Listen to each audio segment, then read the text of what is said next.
Hello and welcome to my daily devotional for Monday, the 28th of March. Again, as we continue to look at Hebrews chapter 12 and verses 25 to 26, and God promising to shake the heavens and the earth, we will continue to read about the occasion when Jesus and his disciples decided to cross the Sea of Galilee. And we read about it in Mark chapter 4 and verses 35 to 39. Being late in the day, Jesus said to them, "Let's go over to the other side of the lake." So they took him as he was and got into the boat, leaving the crowd behind. Other boats went with them. And there was a storm wind of hurricane force, causing the waves to crash over the boat and to fill it up with water. And Jesus was asleep on a pillow in the stern.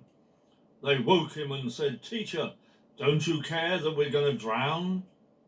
And as he was woken up, he commanded the wind and the sea, "Be calm, be quiet." And the wind and sea did as he commanded, and all became calm.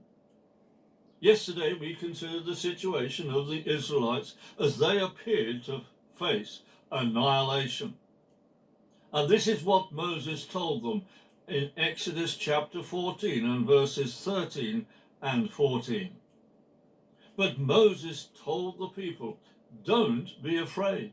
Just stand where you are and watch the Lord rescue you. The Egyptians that you see today will never be seen again. The Lord himself will fight for you. You won't have to lift a finger in your defense." They may have quaked with fear of the Egyptians, but they received the assurance from God of complete security through the shaking of deliverance. Meanwhile, back in the storm on the lake, it was a storm Jesus took them into, and he appeared to be unconcerned. No matter how much experience we may have gained of life, there are still storms that Jesus leads us into that are beyond our ability to cope with. But we have the promise of his presence. Now we continue reading in Mark chapter 4 and verses 40 to 41. And then he said to them, "Why are you full of fear? How come you do not have faith?"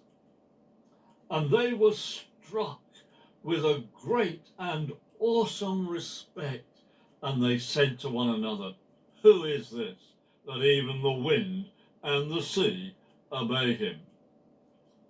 The response of Jesus is immediate, and he deals with what is the priority.